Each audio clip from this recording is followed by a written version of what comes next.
Hello student, कैसे हो आप सब? घर में हो? गुड। और इस टाइम घर में रहना बिल्कुल सेफ है, क्योंकि इस टाइम जितना कम आप बाहर जाएंगे उतना ज़्यादा सेफ रहेंगे। Okay, so today we will start a new chapter number 13, motion and time, from class 7th। So what is motion? Motion and objects keep on changing its position with time. ठीक है, जब कोई object time के साथ regular अपनी position को change करता है वो है motion. So what is motion? जब कोई ऑब्जेक्ट टाइम के साथ रिपीट अपनी पोजीशन कर रहा है, रिपीट भी नहीं मतलब एक तरह से अपनी पोजीशन चेंज कर रहा है। ओके, तो ये 3 types of motion, first straight, second circular and the third is periodic motion. Okay, straight motion when an object travel in straight line. ठीक है, जब एक ऑब्जेक्ट सिर्फ एक स्ट्रेट लाइन में मोशन कर रहा है तो वो है स्ट्रेट मोशन। ठीक है, तो उसमें क्या है, एक एग्जांपल है motion of car in straight line. ठीक है, motion of car in straight line, motion of car is not example of straight motion. ठीक है, एग्जाम्पल है motion of car in straight line. Straight line होना जरूरी है, क्योंकि एक कार यदि रोड पे आई है तो वो टर्न भी करेगी। ठीक है, लेकिन जब वो सिर्फ एक सीधी रोड पे मोशन कर रही है, सीधी रोड पे जा रही है, सिर्फ तभी क्या है, स्ट्रेट लाइन मोशन। ठीक है, second is circular motion when an object move along a circular path. ठीक है, इस तरह के सर्कुलर पाथ में जब एक ऑब्जेक्ट मोशन कर रहा है तो वो है circular motion. And the most example of circular motion is motion of earth around the sun in circular orbit. ये कई बार आपके एग्जाम्स में आता है कि ये motion of earth around the sun, ये किसका एग्जाम्पल है? तो ये एग्जाम्पल है सर्कुलर मोशन का। ओके, और आप कई बार फेयर्स में जाते हो अपनी मम्मा के साथ, तो मैरी गो राउंड में सब बैठे होंगे। ठीक है, आपकी मम्मा आपको एक मैरी गो राउंड में बिठा देती है और वो सर्कुलर मोशन में चलता है। ओके, तो जो आपका मोशन है उसमें आपका जो आप यहाँ बैठे हो और आप उसके इस मैरी गो राउंड के साथ सर्कुलर मूव कर रहे हो, तो वो है सर्कुलर मोशन का example. Okay, and next is periodic motion. So what is periodic motion? When objects keep repeat itself after regular interval of time. ठीक है, जब कोई ऑब्जेक्ट अपनी पोजीशन को रिपीट करता है तो वो है पेरियोडिक मोशन। ठीक है, अब ऑब्जेक्ट अपनी इसको रिपीट कैसे करेगा अपनी पोजीशन को? सपोज आपने वॉच का पेंडुलम देखा है, तो वो पेंडुलम क्या है, यहाँ जाता है, फिर यहाँ जाता है, फिर यहाँ, फिर वापस। ठीक है, तो वो इस तरह से अपनी जो मीन पोजीशन है उस पे आ रहा है, बार बार अपनी मीन पोजीशन पे आ रहा है। ठीक है, तो वो अपनी क्या है, अपनी मोशन को रिपीट कर रहा है, तो वो एग्जाम्पल है पेरियोडिक मोशन का। अब है एक इम्पॉर्टेंट चीज़ जो जनरली बच्चों को नहीं पता होती, क्योंकि जिनके बेस स्ट्रॉन्ग नहीं होते उनको ये नहीं पता होगा कि जो पेरियोडिक मोशन है इसके 2 पार्ट्स हैं। First is vibration and second is oscillation. ठीक है, तो दोनों में डिफरेंस क्या है? दोनों में ये डिफरेंस है बेटा, vibration is a back and fourth motion of an object and oscillation is a when a particle goes upward and downward direction. When a particle और ऑब्जेक्ट, ठीक है, when a particle and objects go upward and downward position. तो उसमें क्या होता है बेटा, simple सा आपके लिए सिर्फ आज भी इतना ही जरूरी है कि वाइब्रेशन और ऑस्किलेशन ये दोनों ही पेरियोडिक मोशन है। क्योंकि वाइब्रेशन में क्या है, ये चीजें देखो इस तरह से बहुत फास्ट होती है। ठीक है, और यदि हम इसको ऑस्किलेशन कर रहा हूं तो वो ऐसे होएगा, स्लो।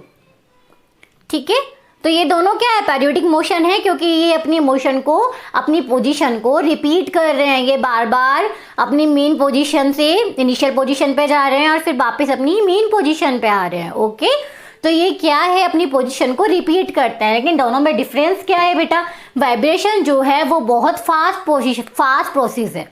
ठीक है, वाइब्रेशन बहुत फास्ट होता है, बस ऑस्किलेशन बहुत स्लो होता है। सिर्फ ये डिफरेंस है वाइब्रेशन और ऑस्किलेशन में, और वाइब्रेशन और ऑस्किलेशन दोनों पीरियोडिक मोशन के ही पार्ट है। ओके, तो मोशन के बारे में और आगे बढ़ने से पहले आपको दो वर्ड्स के मीनिंग भी पता होने चाहिए कि what is rest and what is motion. ये दोनों पोजीशन है मैम, रेस्ट का मतलब क्या है और पोजीशन का मतलब क्या है। मैं आपको स्टार्टिंग से कहती हूँ, यदि आपको फिजिक्स के वर्ड का मीनिंग पता है तो आपको फिजिक्स बहुत ईजी हो जाएगी। आपको हिंदी, इंग्लिश और सब्जेक्ट आपको ईजी क्यों लगते हैं? क्योंकि आपको उन वर्ड्स की मीनिंग पता है कि ये क्या कहना चाह रहे हैं। बट फिजिक्स के वर्ड के आपको मीनिंग नहीं पता, ठीक है, इसलिए आपको फिजिक्स थोड़ी सी डिफिकल्ट लगती है। तो पहले हम एक, जैसे अपन हिंदी में कोई भी लेसन पढ़ते हैं तो उससे पहले उसके शब्दार्थ पढ़ते हैं, राइट। ऐसे ही जब इंग्लिश में हम लेसन पढ़ते हैं तो पहले क्या करते हैं, वर्ड मीनिंग करते हैं। ऐसे ही हम लोग फिजिक्स में कोई भी लेसन स्टार्ट करते हैं तो उससे पहले उसके वर्ड्स की मीनिंग देखते हैं कि उनके मीनिंग क्या है। क्योंकि आपकी बुक में कई बार रिपीट हो रहा है ये वर्ड की रेस्ट रेस्ट रेस्ट पोजीशन। ये रेस्ट क्या है? ओके, सो मोशन में दो पोजीशंस होती हैं, वो है रेस्ट और सेकंड इज मोशन। तो रेस्ट है when body doesn't change her position, ठीक है, जब बॉडी अपनी पोजीशन को चेंज नहीं कर रही है, ठीक है। जैसे मैंने एक टेबल पे एक बुक रखी हुई है, ठीक है, और मैं 10-2 मिनट के बाद आई तो मैंने देखा कि वो बुक वहीं रखी हुई है, तो उस वो बुक के बारे में मैं क्या बोलूँगी कि ये बुक एक रेस्ट पोजीशन में है, मतलब इसने टाइम के साथ अपनी कोई पोजीशन चेंज नहीं की है। ऐसे ही जैसे हमारे रूम में बेड होते हैं, अलमारी होती हैं, चेयर होते हैं, ठीक है, यदि हम उनकी पोजीशन चेंज नहीं करते, वो एक ही जगह पर रहते हैं, तो वो है रेस्ट में, ठीक है। और when a object change your position, ठीक है, इट्स कॉल्ड मोशन, ठीक है। जब ये कोई ऑब्जेक्ट टाइम के साथ अपनी पोजीशन चेंज करता है तो उसे बोलते हैं motion. Physical quantity, physical quantity वो क्या है? फिजिकल क्वांटिटी का जो वर्ड है वो बार बार रिपीट होता है आपके मोशन चैप्टर में। तो फिजिकल क्वांटिटी है, फिजिकल क्वांटिटी वो है जिसको हम सच में मेजर कर सकते हैं, which can be actually measure, ठीक है। तो एक तरह से ये फिजिकल क्वांटिटी एक तरह से मेजरमेंट है। लेकिन ये होता क्या है बेटा? फिजिकल क्वांटिटी के दो पार्ट होते हैं, एक होता है स्केलर क्वांटिटी और एक होती है वेक्टर क्वांटिटी। लेकिन पहले हम फिजिकल क्वांटिटी पर डिस्कस करेंगे कि फिजिकल क्वांटिटी के कौन कौन से पार्ट होते हैं। बेटा फिजिकल क्वांटिटी में 3 पार्ट होते हैं, एक होता है मैग्नीट्यूड, एक होता है unit and third is direction. Okay, अब ये मैग्नीट्यूड और यूनिट क्या है? यदि मैं मार्केट गई तो मैं यही बोलूँगी कि मुझे 2 kg अनियन दे दो, ठीक है। मैं ऐसे तो नहीं बोलूँगी give me 10 number of onion, give me 12 number of onion. मैं बोलूँगी कि give me 2 kg onion. Okay, तो here 2 is a magnitude. If I say give me 2 kg onion, तो here 2 is a magnitude and kg is a unit. Because जो 2 है वो कभी change नहीं होगा, क्योंकि 2 है वो नंबर है। ऐसा तो नहीं है कि मैंने मैंने मार्केट में 2 kg अनियन लिया और मैं घर में आके वो 1.5 kg हो गया, ठीक है, 1.5 हो गया, ऐसा तो नहीं होता। वो नंबर 2 है वो 2 ही रहेगा, ऐसा तो नहीं वो 2 1.5 में कन्वर्ट हो जाए, नो, ठीक है। तो ये जो चीज़ें, जो नंबर हैं जो चेंज नहीं होते, वो है मैग्नीट्यूड। ओके, और यूनिट क्या है? यूनिट वो है जो हम कन्वर्ट कर सकते हैं, मतलब केजी को we can convert KG into gram, ठीक है, तो ये है यूनिट। तो every physical quantity has 2 term, first is magnitude and second is unit. Okay, अब आते हैं हम स्केलर और वेक्टर क्वांटिटी। तो स्केलर और वेक्टर क्वांटिटी क्या होते हैं बेटा? स्केलर क्वांटिटी वो होते हैं जिनमें मैग्नीट्यूड होता है और यूनिट होता है, ठीक है। बस वेक्टर क्वांटिटी होते हैं जिनमें मैग्नीट्यूड होता है, यूनिट होता है, प्लस इसके साथ डायरेक्शन भी होती है। ओके, इसलिए इसे बोलते हैं वेक्टर। अब देखो इन दोनों में डिफरेंस क्या है? इन दोनों में डिफरेंस ये है, यदि मैं आपको बोलूं अ कार स्पीड 5 किलोमीटर, एक कार स्पीड 5 किलोमीटर, ठीक है, तो हम ये बता देंगे यस कि ये क्या है, ये मैग्नीट्यूड है और ये किलोमीटर है यूनिट, क्योंकि 5 को हम कहीं कभी कन्वर्ट नहीं कर सकते, बस किलोमीटर को हम मीटर में कन्वर्ट कर सकते हैं, ठीक है। और यदि मैं बोलूं a car speed 5 kilometre per our in north, ठीक है। अब मैंने यहाँ पे क्या ऐड कर दिया? डायरेक्शन, मतलब एक कार की स्पीड का क्या है? नॉर्थ में 5 किलोमीटर पर आवर है, तो यहाँ पे 5 क्या है? मैग्नीट्यूड, किलोमीटर पर आवर है यूनिट, बिकॉज किलोमीटर पर हम आर को हम मीटर पर मिनट या मीटर पर सेकंड में कन्वर्ट कर सकते हैं, और जो ये नॉर्थ है वो है इसकी डायरेक्शन, ठीक है। तो ये डिफरेंस है स्केलर और वेक्टर क्वांटिटी में. Scalar quantity has magnitude and unit, but vector quantity has magnitude, unit and direction.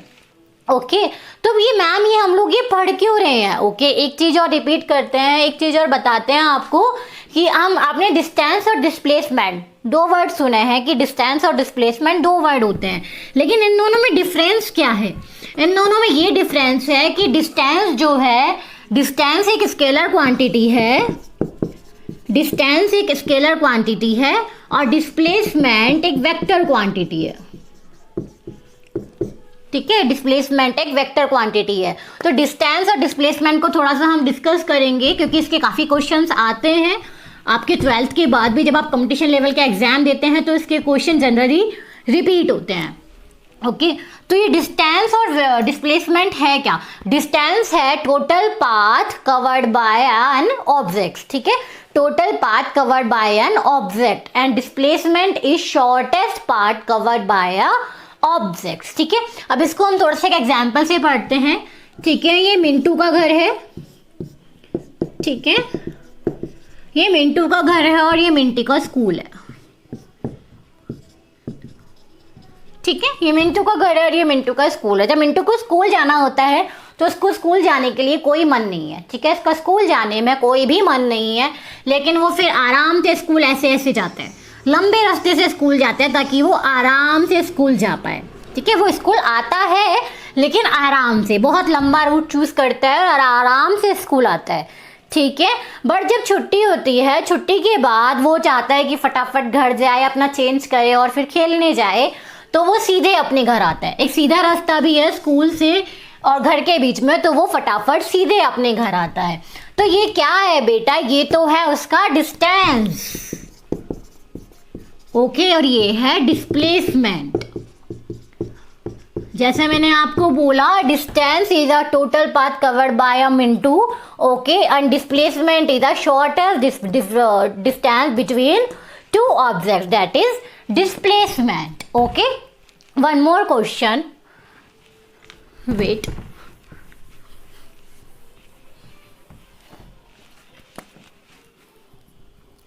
Yes, यहाँ मिंटू का घर है. ठीक है, यहाँ चिंटू का घर है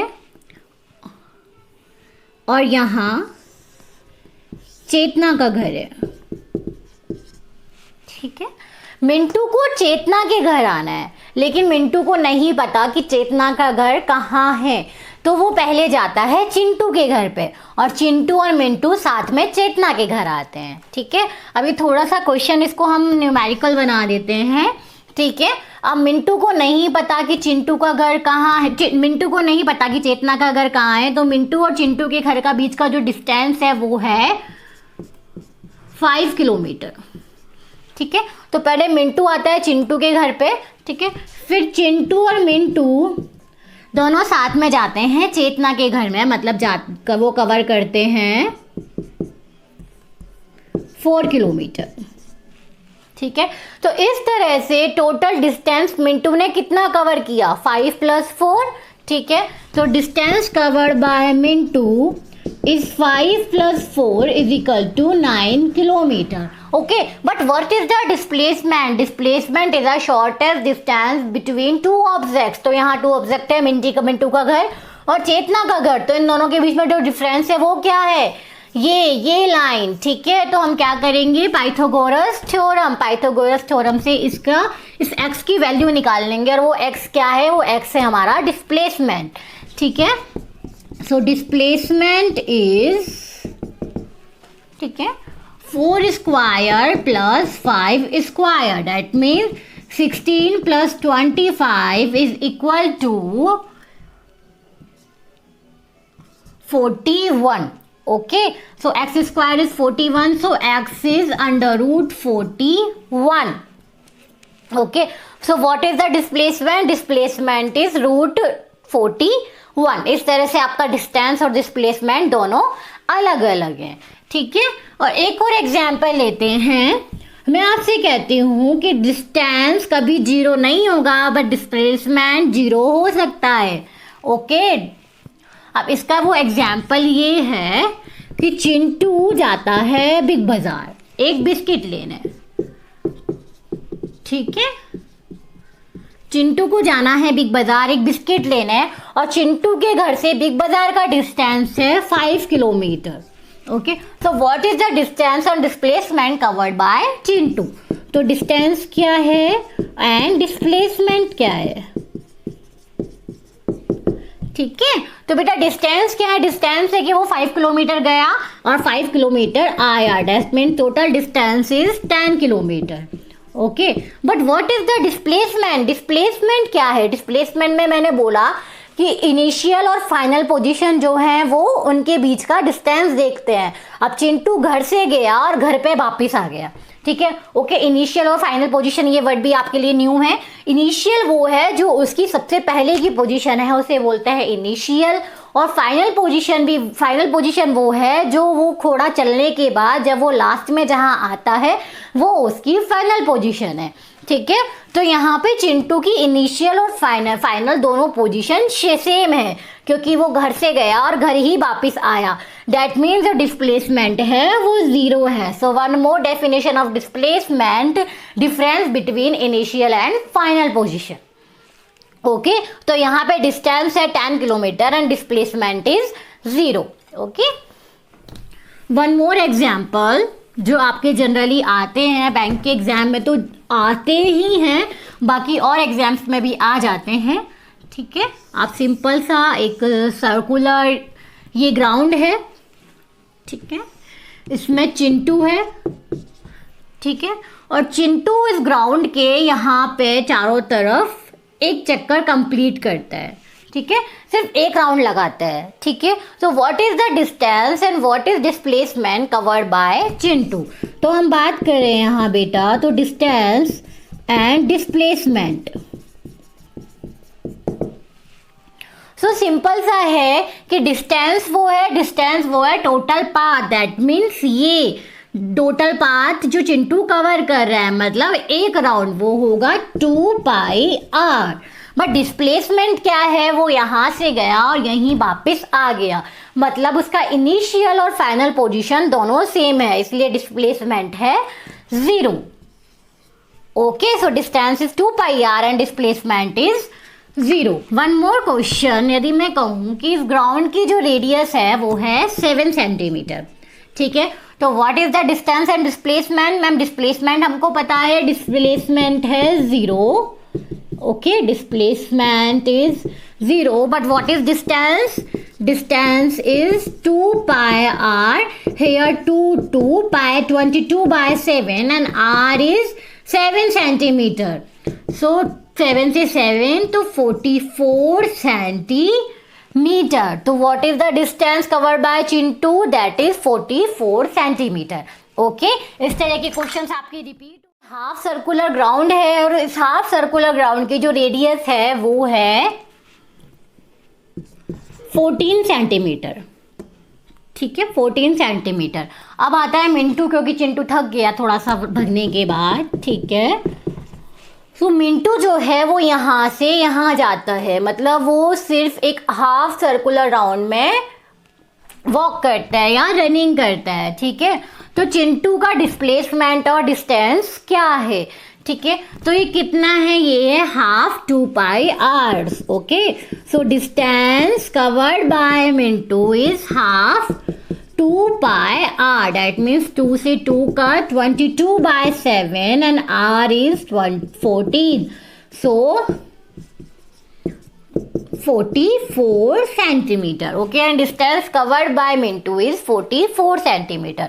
what is the displacement, displacement क्या है। ओके, सो डिस्प्लेसमेंट के लिए एक डेफिनेशन में बार बार रिपीट कर रही हूँ, displacement is a final distance between final and initial position. तो यहाँ क्या है, यहाँ मिंटू पहले यहाँ था और वो लास्ट में यहाँ मिला, दैट मीन्स जो टोटल डिस्प्लेसमेंट क्या है, ये लाइन, इसका मतलब 14 + 14। Okay, so displacement covered by Mintu is 28 centimetre. Okay, so this is the difference between distance and displacement and displacement can be 0, but distance never 0. Okay, and distance is a scalar quantity. Distance is a scalar quantity and displacement is a vector quantity. ठीक है, but ma'am ये सब हमको क्यों पढ़ा रहे हो, हम तो स्पीड पे थे, हम स्पीड से कहाँ पहुंच गए। बेटा पहुंचना पड़ता है, क्योंकि जब आपको एक एक वर्ड का मीनिंग नहीं पता होगा मैं आगे नहीं जाऊंगी। ठीक है, तब आप पूछोगे मैम ये सब हमने क्यों पढ़ा है। ये सब हमने इसलिए पढ़ा है क्योंकि जो स्पीड है वो स्केलर क्वांटिटी है। ठीक है, स्पीड एक स्केलर क्वांटिटी है एंड वेक्टर क्वांटिटी है वेलोसिटी। ठीक है, वेलोसिटी वर्ड आप अभी अपने आगे पढ़ोगे, 8th 9th में पढ़ोगे, 7th क्लास में अभी वेलोसिटी वर्ड नहीं है, बट आपको पता होना चाहिए कि ये है क्या। स्पीड जो है वो स्केलर क्वांटिटी है, मतलब स्पीड में सिर्फ उसकी स्पीड पता होगी, उसकी डायरेक्शन नहीं पता होगी। बट यदि हम वेलोसिटी की बात कर रहे हैं तो वेलोसिटी में स्पीड के साथ साथ उस ऑब्जेक्ट की आपको डायरेक्शन भी पता होगी कि वो किस डायरेक्शन में जा रहा है। तो ये डिफरेंस है स्केलर और स्पीड एंड वेलोसिटी में। ठीक है, तो फॉर्मूला क्या है, स्पीड का फॉर्मूला है distance by time taken. Okay, and velocity का फॉर्मूला है डिस्प्लेसमेंट बाय टाइम। इसीलिए आपको सारी रामायण पढ़ाई थी कि डिस्टेंस और डिस्प्लेसमेंट क्या है। डिस्टेंस जो है वो स्केलर है एंड डिस्प्लेसमेंट वेक्टर है, क्योंकि distance is a scalar quantity, so speed is a scalar quantity and displacement is a vector quantity, so velocity is also a vector quantity. Okay, this is the difference between speed and velocity. Okay, so चुके हैं कि speed है distance by time. ठीक है, तो हमको यदि speed और डिस्टेंस पता है तो हम टाइम निकाल सकते हैं, टाइम और स्पीड पता है तो डिस्टेंस निकाल सकते हैं, डिस्टेंस और टाइम पता है तो स्पीड निकाल सकता है। एक फॉर्मूला से ही 3 फॉर्मूला बनते हैं। Speed is equal to distance upon time. Okay, तो distance is equal to speed multiply by time. Okay, and 3 time is equal to distance by speed. ठीक है, तो इस तरह से हम सिर्फ एक फॉर्मूला से स्पीड, डिस्टेंस और टाइम तीनों निकाल सकते हैं। ठीक है, इसके न्यूमेरिकल्स हम थोड़ी देर बाद करेंगे, पहले हम बात करते हैं what is the unit of speed. ठीक है, और मैंने क्या बोला कि every physical quantity has a unit. तो जो स्पीड है वो फिजिकल क्वांटिटी है, तो इसकी यूनिट क्या है। ठीक है, सो यूनिट ऑफ स्पीड। अब स्पीड की यूनिट क्या है, स्पीड के यूनिट के लिए बेटा what is the formula of speed. Speed is equal to distance by time. ठीक है, तो डिस्टेंस क्या होता है, डिस्टेंस किलोमीटर में भी ले सकते हैं, मीटर में भी ले सकते हैं। ठीक है, टाइम जो है वो आपका आर में भी होता है, मिनट में भी होता है, सेकंड में भी होता है। ठीक है, तो यदि हम डिस्टेंस किलोमीटर में लेते हैं और टाइम लेते हैं आर में, ठीक है, तो this is a maximum unit of speed. ठीक है, first and the second is यदि हम डिस्टेंस को मीटर में लेते हैं और टाइम को लेते हैं मिनट में, तो this is the basic unit of speed. ठीक है, एंड थर्ड यदि हम डिस्टेंस को लेते हैं मीटर में और टाइम को लेते हैं सेकंड में, तो this is the minimum unit of speed. Okay, this is the minimum unit of speed. तो इस तरह से होता है कि मैक्सिमम यूनिट है kilometre per hour, basic unit है metre per minute and minimum unit है मीटर पर सेकेंड। तो एक क्वेश्चन सॉल्व करते हैं, सिंपल सा क्वेश्चन है, बिना क्वेश्चन के तो हमारा काम ही नहीं चलता। हम एग्जाम्पल सॉल्व करते हैं तो भी हमको समझ आता है, और ये जो एग्जाम्पल और न्यूमेरिकल्स हैं यही आगे जाके काम आते हैं। ठीक है, तो बेटा एक एग्जाम्पल लेते हैं कि अ कार ट्रेवल, ठीक है, a car travel 121 kilometre in 11 hour. ठीक है, a car travel 121 kilometre in 11 hour, so what is the speed. What is the speed. Okay, तो स्पीड क्या है बेटा, व्हाट इज द स्पीड। तो what is the distance, distance is 121 kilometre. Okay, and what is the time, time is 11 hour. So what is the speed? Speed is 11 kilometer per hour. Okay, this is the speed. Okay, and if I take distance in kilometer, in centimeter, and time in minute. Okay, so what is the speed? Then speed is 121 centimeter divided by 11 minute. So speed is 11 centimetre पर minute. यहाँ पे सिर्फ unit change हो रही हैं, ठीक है। तो स्पीड इज 11 सेंटीमीटर पर मिनट, ठीक है। और इसको सेकंड में भी निकाल सकते हैं। इसको सेकंड में निकालने के लिए क्या करना होता है, मिनट को क्या है 60 से मल्टीप्लाई कर देंगे। That means what is the answer, then 11/60 centimetre per second, ठीक है। तो इस तरह से हम डिस्टेंस को किलोमीटर, मीटर एंड सेंटीमीटर में भी निकाल सकते हैं और टाइम को हम और आवर, मिनट और सेकंड में भी कन्वर्ट कर सकते हैं, ठीक है। तो हम आगे यहीं अपन न्यूमेरिकल से कंटिन्यू करेंगे और आगे भी इस चैप्टर में बहुत कुछ है समझने के लिए, ठीक है। तो यदि आपको मेरी वीडियो पसंद आई है तो मेरी इस वीडियो को लाइक कीजिए और मेरे चैनल को सब्सक्राइब कीजिए। Thank you.